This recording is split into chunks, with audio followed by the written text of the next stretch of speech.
We have former Mayor Willie Brown in the house, and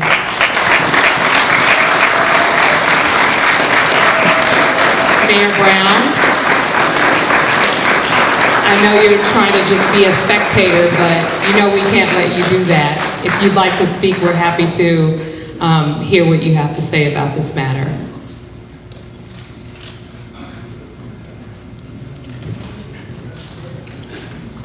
We're glad to have you here.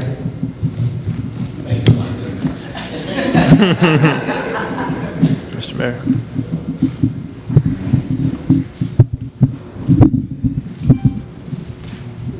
Madam President, and other persons who are assembled herein, I really did not come to interfere with the community's opportunity to address this issue, but there are... Go ahead. No, you go ahead. What are you, my interpreter? These mics are for the ears of the camera, and this is for the ears of the audience. Well, I want the ears here. Yeah, okay. Please give me these ears. Well, what's the camera for? So when we broadcast, they can hear you. You're not going to edit me? No. I wouldn't do that. All right. Promise. Make sure. I promise. Yeah, okay. You trust me? No. Okay, well, I trust you. All right, good. I came because I wanted to hear what the community was saying about the potential for the absence of something that my administration, as you will recall, Madam Supervisor, put a lot of money in. Okay. I was just telling him, just We'll do hold it that. to the speaker. Which put a lot of money in. A lot of money has gone into this facility, and I'm frankly sorry that this room isn't packed with African Americans in particular, who should be here raising lots of questions about what will happen to this facility. I think, Madam Supervisor, you note that when something similar to this happens in Chinatown, there are just a ton of people who show up and raise unholy hell about the potential, even if it's a private development and a private business operation. We don't seem to have the same level of expressions and support for you and the members of your Board of Supervisors. And I must say that I said to Amos 2 days ago or 3 days ago at Leroy King's service, someone had just pulled my coattail, that not only are we about to lose this facility, but F.D. Haynes' home that was put together, what? They will let us talk about it. What are you talking about? The folks got up and left. This place was dead packed. Who? Folks from F.D. Haynes are from here. I'm going to tell the truth like that. We'll let us talk about it. Well, I think all matters that adversely impacts our community, and in particular, since there are not a lot of places for us to live in this town anymore, in view of the enormous increase in cost.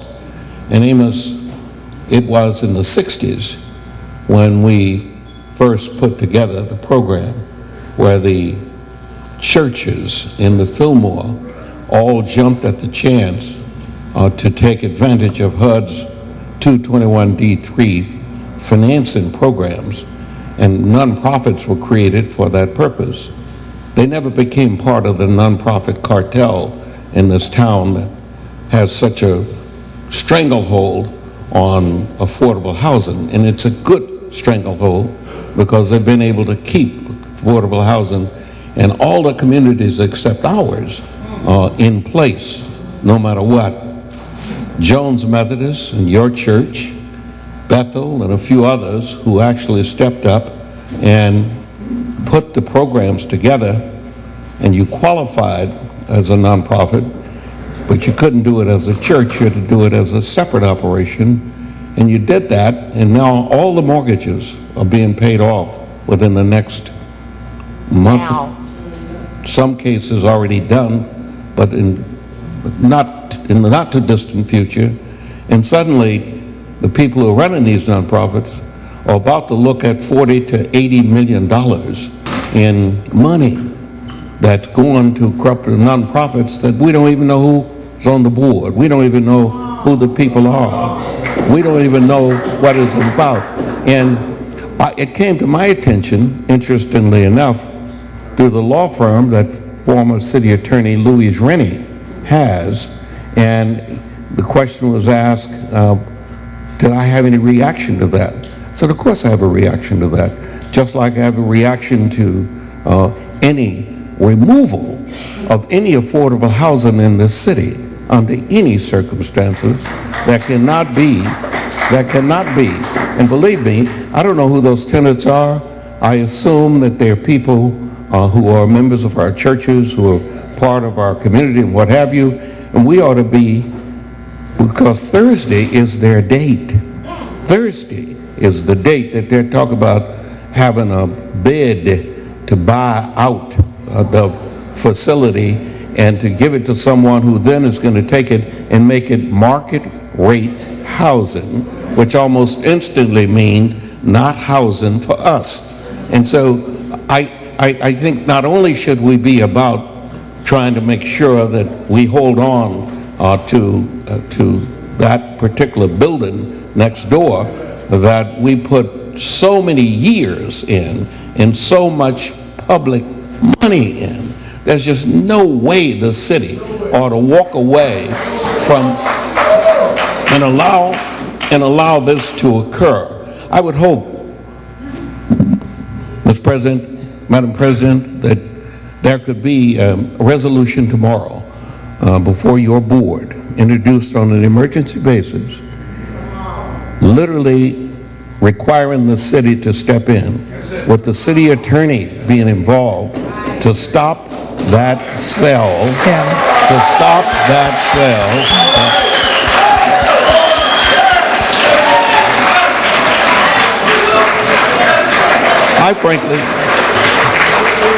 I frankly don't know how it got this far. If somebody tried to sell one of those SRO hotels downtown San Francisco, all of the city would be enraged and they would be all over. Well, this is family housing, 2 bedrooms, 3 bedrooms, and 4 bedrooms. And they're all affordable because HUD provided the original money. And believe me, we ought to be about trying to make sure that doesn't happen, just like we ought to be about trying to make sure that this facility at 1300 to 1340 or whatever the number is, we ought to be about trying to orchestrate the process. And believe me, you know, if I sat in the mayor's office, you wouldn't need to be here. You wouldn't need to be here. You would not need to be here. You would not need to be here. Well, I am not the mayor. So you need to be here in numbers greater than these appear in this room. And believe me, tomorrow at the Board of Supervisors, that chamber ought to be full of nothing except black folk literally there demanding that all aspects of our city government align itself for the purpose of making sure those 2 items are not ripped off from this community under any circumstances. Whether or not it remains a jazz facility, it needs to be within the confines of this community under every single solitary circumstance. And there clearly is a way. Believe me, it would not be an attractive option if you can't make a profit. We just haven't figured out how to do it yet, apparently, and obviously we need to do that. We need to pick the brains and what have you. And believe me, I am firmly of the opinion that it is achievable, period. But in the world of public policy making, you have got to be militant and interested enough to make your vote valuable enough so that there will be a response, period. And the fact that London is there as president of the board of supervisors gives us the edge we need. That's as close as we're going to get to a mayor. She's it. And believe me, we need to make sure she has all the resources that she needs to make sure this happens. And believe me, all those progressives on that board, if something was happening in the mission, there would be 5 of them physically present. There would be 5 of them physically present here raising unholy hell about what was about to happen to the mission. Well, believe me, I know that if the 5 had the opportunity, they'd jump at the chance to hang with this community just to show, whether they believe it or not, just to show that they're that committed. The only way they're going to become that committed is they're going to have to see you in person and without hesitancy. And believe me, when that happens, I guarantee you that that sale will be stopped for the moment, and the people who are allegedly the nonprofit managers of that will be called to task. HUD obviously has lost its ability because the mortgage has been paid off, but that doesn't mean that there still cannot be heavy-duty government involvement in maintaining the level of opportunity. And believe me, I think Arnold Townsend lives there. He does. Doesn't he? Well, some of you are going to have to put him up. Because I know he does not make enough money for market rate housing, period. And so some of you are going to have to take him in. And there are a whole bunch of other, probably 99 other, plus 100 units, isn't it? 104 units. Then there are 104 more units other than just the one that Arnold occupies. And I don't know how many are in Bethel. I know how many are in Jones. 82 units that we bought it and we own it, they're still trying to get it, but they won't. Yeah, well, I'm telling you, we are a community that have been perceived as not having the numbers we need to do the things we need to do. I do not believe that we aren't forceful enough with our allies and with our relationships to develop the thrust that would cause all things to stop. There's no reason anybody ought to be siding with those nonprofit operators who are trying to rip off the community in any one of those respective projects. And there is no way a simple debt that the city has from whoever made the deal originally over at Yoshi's, and when Yoshi's was there, that place earned $10 million a year. How in the name of heavens can that not have been a successful venture? And it was at that time. And then we built, obviously, the new jazz facility down there. That simply means you do something else with that facility reflective, if necessary, of what African Americans are all about. But we aren't either smart enough to do it or we are unwilling to do it. And believe me, we do have the political muscle. We've got London. And I got to believe that Ed Lee, who was a lawyer for the people in Chinatown, would never allow this to happen to his folk in Chinatown, and we should not. And I'm certain, on the proper approach, he will not allow this to happen to the people in the Fillmore. Thank you, Mayor Brown. And I definitely won't let it happen either. We're on it. We're talking to our attorneys.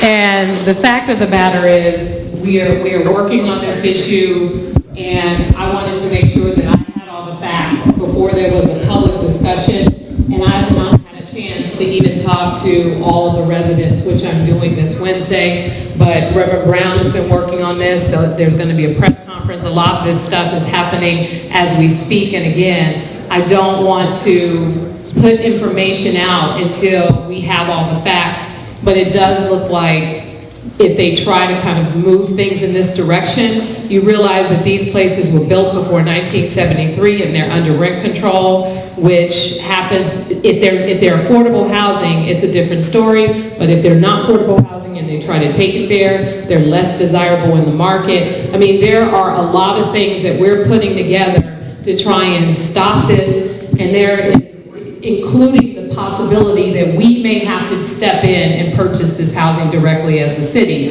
So there is no way that, I'm going to support moving forward and building any new affordable housing until we work in this community on preserving our existing affordable housing stock. So the reason why, I just wasn't prepared to talk about it today is because I want to make sure the facts are out there in the community. I want to make sure that I have an opportunity to sit with the residents. I know, like I said, Reverend Brown's been working on this issue and has pulled together a team, and there's going to be a press conference tomorrow at 1 o'clock. And again, all of this is happening really, really fast, and I want to make sure that the conversations are had with the residents with accurate information. But I am going to do everything within my power to make sure that this doesn't happen. And I know that when it's all said and done, Reverend Brown and a number of other folks here will definitely help us rally the troops. But I want to make sure the facts are put out there. And we appreciate your advocacy and your support. And I believe that, if you were mayor, yes, I wouldn't have to work as hard as I have to work as president of the board. So maybe you can do what Aaron Peskin did in District 3 and run again. The difference is we don't want Aaron Peskin. Not at all. Yes, so thank you, and maybe you can give your friend a call and yell at him too. We need smart people, we need capable people, we need people with heart and passion and people who care about doing the right thing. And at the end of the day, I know that's what kind of mayor you was, because we were able to count on you when the chips were hard. And that's what I'm trying to do as president of this board, is make sure that we protect this community. It is definitely a challenge with a lot of the policies that have happened, under redevelopment, and it's a whole long conversation. I want to make sure that I'm responsible in communicating information, and that's the only reason why I wasn't really prepared to have a discussion about the project. And number one. Number two, I want to show respect to the people who live there by having that conversation with them with the facts as well, and working to support them and help them to mobilize, because this is going to take a community to make sure that we're not irresponsible with how we address this property. And again, if it means we have to purchase the property, we're going to have to put a lot of affordable housing on pause to do what we need to do to preserve this housing stock as affordable. So, and I'm committed to that. So thank you, Mr. Mayor, for your comments. The city has made a solid commitment, verbally, that they want to do something about reducing the exodus of blacks from San Francisco. There's also another thing I think that we can use in putting any kind of game plan together, and that is that the artist community that performs in venues like Yoshi's has failed all of us by none of them ever owning the venues in which they perform. I think the fact that that is so puts us in a position to put an organizing effort together with a corporation that can partner with the city, that challenges them to become our partner on saving a venue in San Francisco where they come to perform. It would entail three elements. It would involve the city, which owns real estate and has participated in ventures as a partner. They could be our venture, but it would require that we put together a credible, properly organized instrument that represented the black community in the city.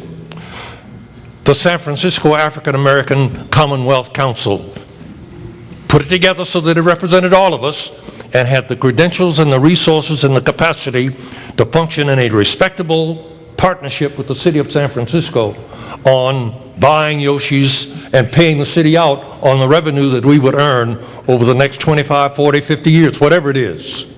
But we come to their partner. That's what I suggested. I think that is entirely possible. I've had experience with community corporations. I'm the person in the 60s that appointed Ken Simmons' brother to head the Harlem Commonwealth Council in New York City. That is now the largest community-owned corporation in the country. We can do the same thing in San Francisco. That's what I think we ought to do. Mr. Toomey?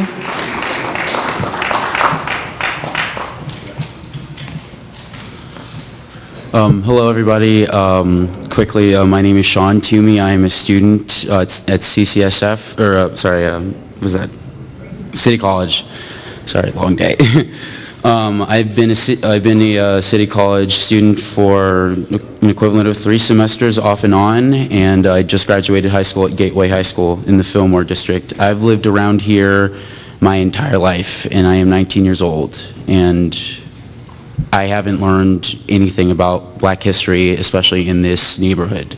I only learned it from my mother, like maybe a year ago, my mother over here, Tanya Jones. I learned about the Harlem of the West. There's one mural we have over on Divisadero that I used to pass every day because I went to Benjamin Franklin for 9 years in 2 different schools. And so I think what we need to do is also include our youth, because nowadays we're really seeing what's going on with us African Americans in the news being treated, police brutality, all of these things going on. We want to learn about our history because we don't know anything at this point, because everything we're doing is just so, it's such a cycle where we're not even paying attention to where we came from. We don't care, we don't know, it's not offered. So we need to start by having programs in schools all around the San Francisco area, and including just information about this community, because it's a Harlem of the West. And once I heard that, I was taken aback. Like, why didn't I learn this when I was in 4th, 5th grade going here in the Fillmore? Why did I not know about that? So and if we can't get it in schools, I don't know how we wouldn't be able to, but we also need to tell our kids individually at home, youth, like nephews, nieces, someone, I don't know, another neighborhood away. We need to know, because we don't, and we want to know. So that's what I say. Thank you. Thank you, sir. Mr. Templeton? Mr. Templeton?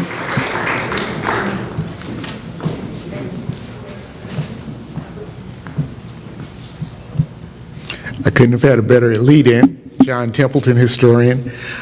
Just came back from 7 days of mapping the California African American Freedom Trail, and we've got legislation before the California legislature to create that statewide. We've already mapped the sites in San Francisco.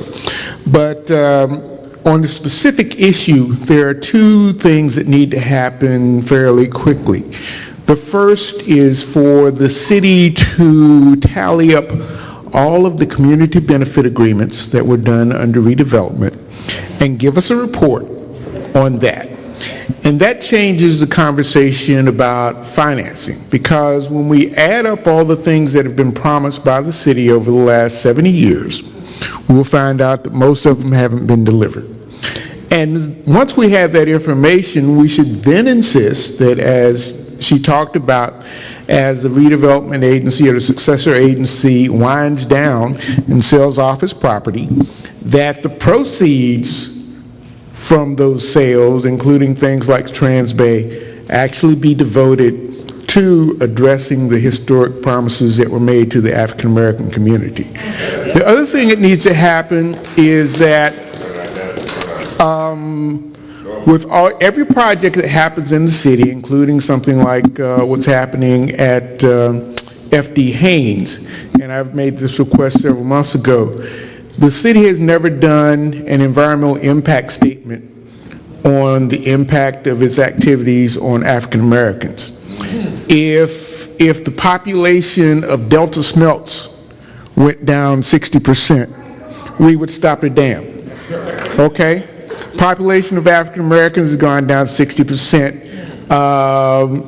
There are people being prosecuted for war crimes for things like that.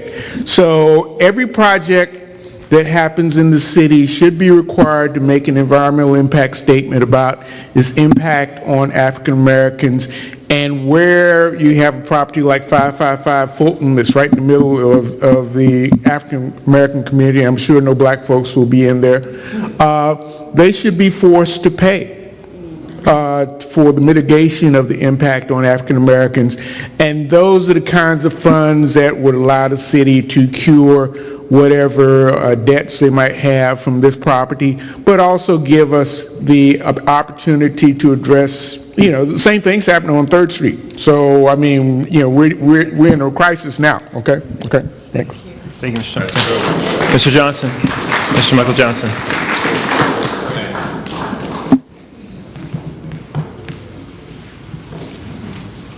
Good evening, Supervisor Breed and other members of the city staff that are here. I know a lot of you all because I have been working in this community since about 2003. I moved here to the Bay Area 25 years ago, and I moved here as a real estate developer, and I have been doing real estate development ever since I have been here. There are not many African American real estate developers in this country, not many in this city. And I am going to say that I'm going to ask the chair if she would indulge me and let me have a couple extra minutes, because one of the challenges I had in sitting back there and thinking about whether I was going to speak tonight was because trying to condense all of the things that I wanted to say or could say that I think are important for you all to hear would be hard to do in just 2 minutes. And I don't need to take much more than that, but this may be the last time that you hear me speak. Michael Johnson. So I'm going to try to be very brief, but the reason I was mentioning to you about the fact there are very few developers. When I moved here to San Francisco in 1989, there were a lot more developers then that were African American. There were a lot more lawyers, insurance companies, attorneys, contractors. And as we have seen this city evolve over the last 25 years, there are lesser and lesser of those types of black businesses in this city. I've lectured around this Bay Area on a number of occasions over these years, and one of the things I've said to people is that in San Francisco, in the Bay Area in particular, we have very little economic development presence. We own very little. We own churches and funeral homes, okay? And it's very unfortunate because you go around the country, even to Los Angeles, there's a black bank, there are black insurance companies, there are other African American owned businesses that don't exist here in the Bay Area, and that's a whole nother discussion about why that is the case, but that is the environment that we are in and have been, and I don't see much changing in the future. So you fast forward to when Mayor Brown was talking about he was in office in early 2000, and all of the development projects I was working on were outside of San Francisco and outside of the Fillmore District, and I was asked by the leadership of this community to come in and work on this project over here because they wanted to see some African American developers undertake this project.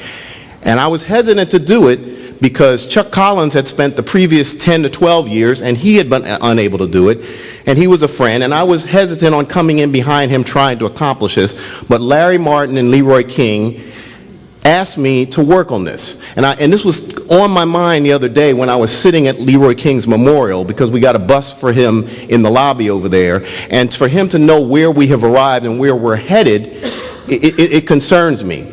And so you fast forward, you go back to that point in time, and there were only 2 developers interested in working on this property in 2003 and 2004, and that was our group and then Magic Johnson's group from Los Angeles. No one else was interested. There were no other developers that don't look like me that were interested in coming into this community.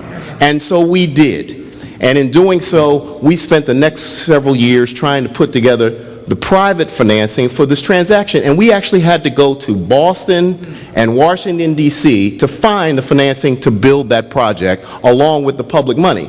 But once the project was built, and it was operational, I moved all around the country, and the people around the country were just amazed that we here in San Francisco, in a public-private environment, had come together to create what is across the street.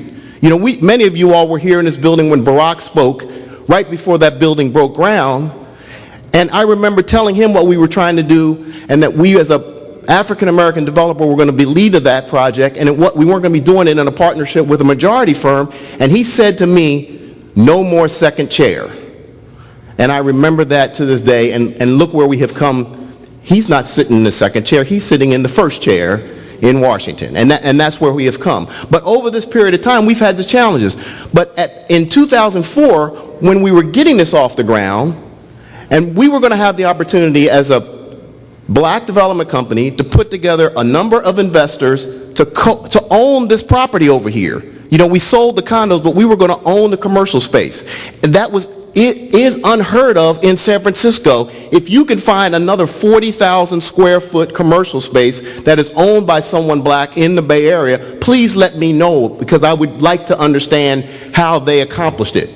But we accomplished it across the street, and then we had to bring in an anchor tenant that was going to be a jazz club and restaurant, because that was the theme that the redevelopment agency mandated that we put there. And so then our goal, as part of this whole black entrepreneurship, which everybody has spoke about tonight, was that we didn't want to just bring Yoshi's in as a tenant and we not be involved in the ownership of the venue, which somebody else spoke about, the fact that we perform in the venues, but we don't own the venues. And so we put together an ownership group of some people that are in this room, and we co-owned with Yoshi's 40% of that business. And then we were the landlord. That is the perfect symmetry of black entrepreneurship, when you own the building and then you can put the tenant in the building. But we expected that they were going to be able to operate that business as they had done in Oakland successfully and make it profitable. And despite all the efforts that they put in, they invested $3 million. We handed out a fact sheet earlier tonight wanting you all to understand, we have put a lot of our own personal cash into this, and a lot of other investors have. And we invested over $4 million into Yoshi's, in addition to all the money we invested in the building. So we were committed to this, and we still are committed to this. It wasn't a game. My businesses before this were primarily housing, and here I find myself in this commercial development, restaurant, music venue business. It was a bad decision to go down that route. But we accepted it because we wanted to bring something to this community that everybody was interested in, that had started back when Dianne Feinstein first made that property available. And then Mayor Brown helped make it happen when he was mayor and we started this project. And so, unfortunately, because of the framework that the redevelopment agency laid on us, they didn't make anything easy back then. We had enough debt to push us down and make our shoulders like this. But we accepted it because it was the only way we were going to be able to accomplish that. But that decision ultimately led to our demise, because we had to pass on all of that responsibility to Yoshi's, to 1300, to the Jazz Heritage Center nonprofit that we helped found with other members of this audience, and 1300, and we were all bombarded with more debt that did not allow those businesses to succeed, and it ultimately led to the inability to pay the loans to the city, and it ultimately led to their canceling our agreement as ownership of that property. And that's where we are. And I didn't come up here tonight to ask you all for anything. I just wanted to, because I don't know when there will be a forum like this for me to speak again, or if I will choose to. But the one thing I want you to understand is that we put a lot of investment in it, we put a lot of hard work and sweat equity into this, and we were committed to it. And the only way it will work going forward, and it probably won't be with us, is if the city, with all the resources that many of you all talked about, takes a different approach to the financial structure of this building and allows it to operate in a way that it is not loaded down with debt payments, so that whatever the community figures out is going to be the use of those facilities can operate in a way that will allow them to be successful. And the last thing I will tell you is that when Yoshi's failed and went into bankruptcy for 2 years, and we were fighting with them about that, okay, I made another mistake. It wasn't as if I hadn't already made enough of them. We decided with a group of investors, we're going to try to resurrect it, and we're going to create the addition so that we could preserve the 100 jobs that were over there, okay? and so that the thing would not go dark and would continue to operate. And we found out that operating that 28,000 square foot facility was very difficult. I mean, just the PG&E and the insurance would be daunting if you understood what those bills are. So we all have to also be aware, taking that on comes with some major obligations for just the basic overhead.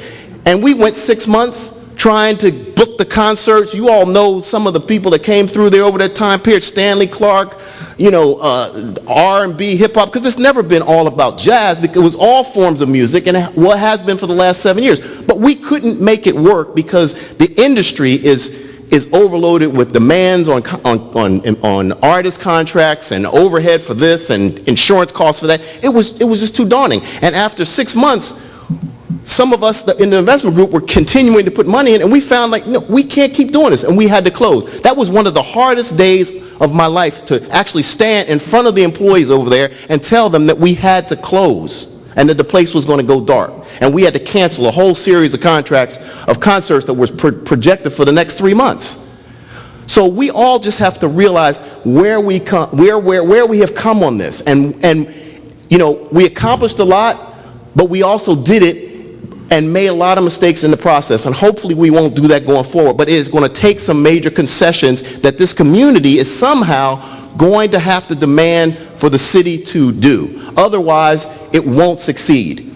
And we most of us have already been resigned to the fact that we are going to lose millions of dollars from having taken this on. You know, and that's the cost that we have to bear.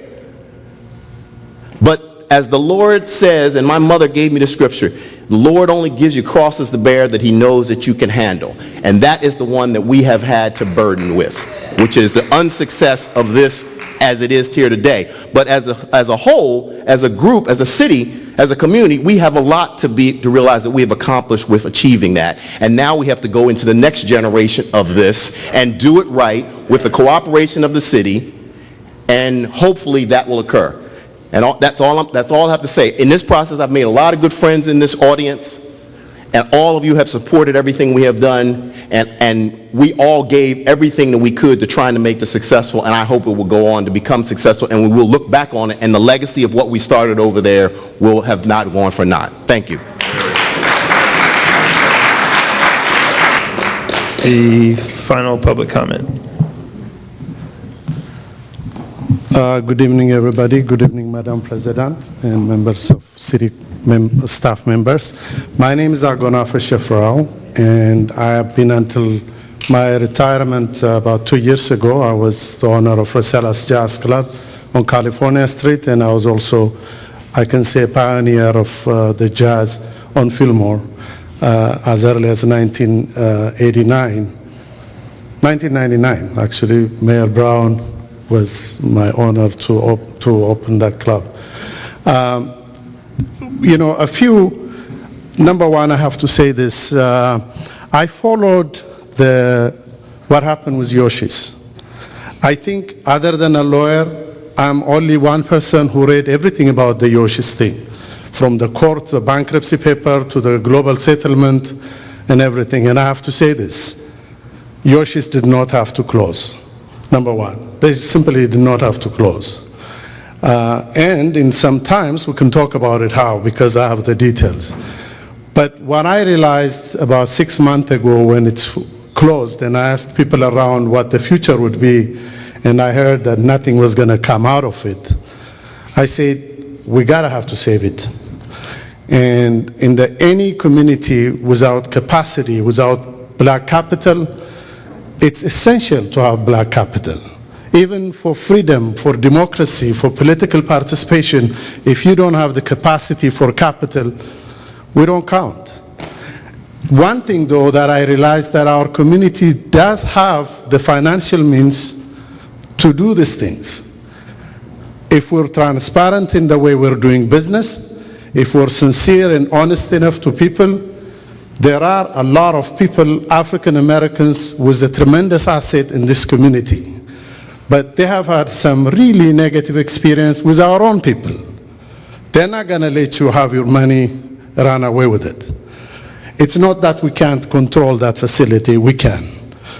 6 months ago, after talking to some of the investors, original investors in the company, I submitted a proposal that basically not a non-profit proposal, but a financial proposal that made sense, that can be attainable, that can provide the essential needs of the entertainment and jazz and culture and so on. I still have that proposal with the city. I don't know why it's not served. But the most interesting thing that really amazed me was June 5th was the termination date for the Yoshi's Jazz Club. By May 15, me and Michael Johnson signed a letter of intent for $6.4 million. And I sent not only the letter of intent for it, and also a commitment letter and financial means to my friend here, to Theo, and other city officials. So we could have saved it. We can still save it. We don't have to beg anybody because we have the capacity to do it. It could be done. And we could make it a financial institution, a financial business venture, where it's also culturally relevant to the communities. So I still ask President Breed, please take a look at the proposal. We have a lot of community support. We have the commitment, the financial means. If it is necessary, we can close the deal in 45 days. Mr. Johnson, last word. Hello, everybody. I'm Ken Johnson. I'm the president of the Fillmore Berry Media Group, and we had a TV production thing going there in the addition, and I'd like to start that again while all this negotiating is happening. We're producing TV programs, getting people involved with television production, and I think that's one of the things that's going to save us. Because if we can produce TV shows and movies, Charlie Walker just did one, and it's making money. So if we could have different programs being produced by maybe each one of us, because everybody's got a story to tell, and anytime you go to the movies and you see the credits last sometime for 5 minutes. So that's quite a few people getting paid. So, and everybody's interested in movies and scripts and being on TV or doing something. So I think while the decisions are being made, that what's going to happen with the addition, that the Fillmore Berry Media Group be allowed to go back in there and do what we were doing. We could have been the next Google or Facebook, because we had just installed internet, and we had just did our first broadcast with Candyman there. He had interviewed Elaine Brown. So there's potential there. While the place is to open it up for the short term, I'm requesting that we be allowed to go back in the screening room and operate it as we had done before we were stopped. All right, well, thank you, everybody. This has been really helpful. A lot of great information, but really excited about some of the recommendations that were made, especially this community benefits plan. Mr. Landry, thank you for your work in that and for continuing to try and come up with solutions. I think part of the goal of this meeting was to talk about opportunities, to talk about its future. It's not written in stone. I realize that there have been some discussions around some of the obligations that we need to meet and some of the state regulations and other things that we would have to work within in terms of guidelines. And I'm not suggesting that there are barriers necessarily, but I do want to make sure that based on the feedback, and I remember working for Mayor Brown at Treasure Island, and part of what I loved about working for Mayor Brown is that it wasn't that we did anything that was illegal. It was more that we had worked with the city attorney to figure out a way in which we can do what we wanted to do. So I come from that school.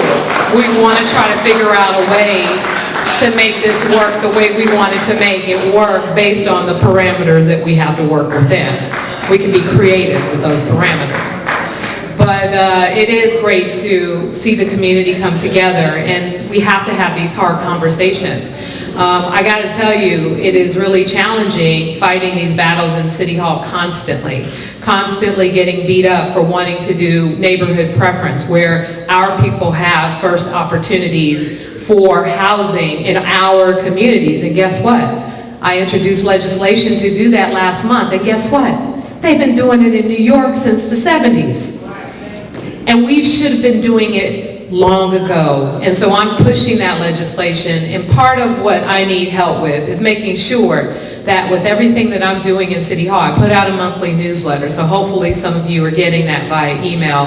But if there are people here in this community who want me to come to, and let me just be clear, my constituents, the people who live here, you are my priority. So when you ask me to come, it is my responsibility as supervisor to come to your community meetings or anything else that you're hosting. I'm so happy to do that. I've been invited to a lot of places around the community to hear, what is happening in your development, or what's happening with the folks that live around you, just to understand the challenges. We have a lot of challenges in this community. A lot of these problems were not created overnight. I'm coming in at a time as supervisor where a lot of my friends no longer live here anymore. They can't afford to live here, and I could barely afford to hang on myself. It is challenging and scary and frustrating, and a lot of people want to make sure that they are protected and that someone is looking out for them. And every single day, I want you to know, regardless of how you feel, what you think, or what you may have heard,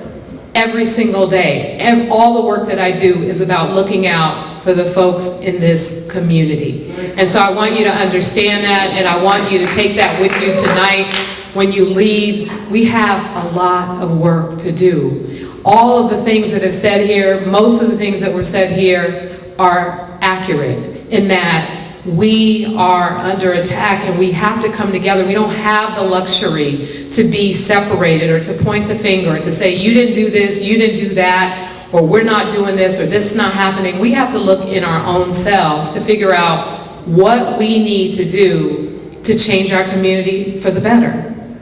Many of you know, before I was on the Board of Supervisors, every single day in this community at the African American Art and Culture Complex, working with your kids, making sure that they had access to opportunities so that they're not tomorrow's victims or perpetrators of violent crime. Losing my friends' kids, and everything in this community, my heart is broken. And the only way that we're going to change this community for the better is that we come together. No, we may not do what you want us to do. I may not always get my way. You may not always get your way. But what we have to do is stick together and figure out a way to work together to resolve some of these pressing issues. Because yes, there might be a few of us left in this community, but that few can be mighty if we continue to work together. I am the president from the projects down the street, the president of the Board of Supervisors here in San Francisco. You can't tell me that we can't do it. We can do it. But I can't do this by myself. I need each and every one of you to be a part of this process. And that's what I'm trying to do, is make sure that I'm bringing it to you for input, bringing it to you for involvement, bringing it to you so we can figure out together what the right path is going to be. I don't know all the answers, as I said before, and that's why we're here today, to talk about what is possible. There's so much that's possible if we roll up our sleeves and we're consistent and we do what's necessary to change this community for the better. No more infighting, no more backbiting. I mean, all that's going to do is tear us apart even more. So today we had a lot of great feedback, and I do appreciate all of you being here, especially Ms. Jones, your son. Like, wow. I mean, that's pretty amazing. We have to make sure that we take care of youngsters like him and our future generations in this neighborhood. And again, I want you to understand that I am on your side. I'm a part of this community. I want you to trust me. You may not always agree with my tactics, my attitude, my drama this, my decisions on that, but just know that my heart is in the right place and it is really the center of this community. And so, thank you, thank you. And so with that, what'd you say, Ms. Scott?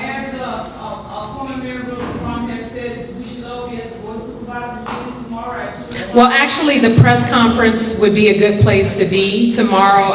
Reverend Brown, has that been confirmed at 1 o'clock, the press conference? I'm sure it was always 1 o'clock. Okay. 1 o'clock at the, I'm sorry, where is it? At the Superior? In front of City Hall? It's not the Superior Court? Okay. So 1 o'clock in front of City Hall, if you can make it, that would be helpful. And again, we are definitely working really hard to make sure, I mean, I was in there talking to the mayor today. He was not aware of the situation, and he and I and Elson Lee talked about worst case scenario, and that is emergency money to make sure that we can purchase this property so that it doesn't go on the market. So we are definitely focused on trying to deal with this situation. There's no way that I would stand by idly and allow over 100 affordable housing units where my friends, mamas, and folks live to go on the market and for those people to be put out on the streets. That's just not going to happen under my leadership. So I want to thank Reverend Brown for being here. I want to thank our Mayor Willie Brown for being here. Maybe we'll write you into the ballot upcoming write-in elections have been done before. Just messing with you, Mayor Brown. But thank you, everybody, for your comments. Please make sure you sign in because we need your information to contact you for our follow-up on this meeting in September. Thank you, Michael Johnson, for being here and giving us some information. We know you put your heart and soul into creating this project. This was a labor of love. We got a lot of work to do moving forward, and I just appreciate your time, all of the members of the community who are here and trying to work towards solutions. Thank you. We're here in the heart of the Fillmore, where people leave their hearts in San Francisco. And there's a lot of passion and political power in this room tonight. And all of that passion came out as the community poured out its heart about the fact that they want the former Yoshi's building to be an investment for the community.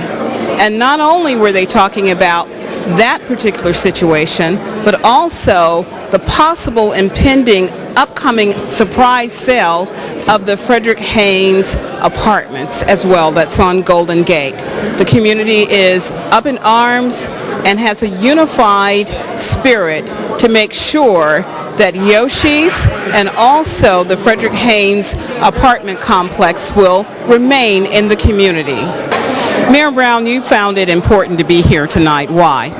Well, because we're losing too many people and too many things that have been a part of this city for such a very long time, and they are uniquely within the control of the city, so there's no reason why we should lose them, particularly when we have so many friends that are in powerful positions.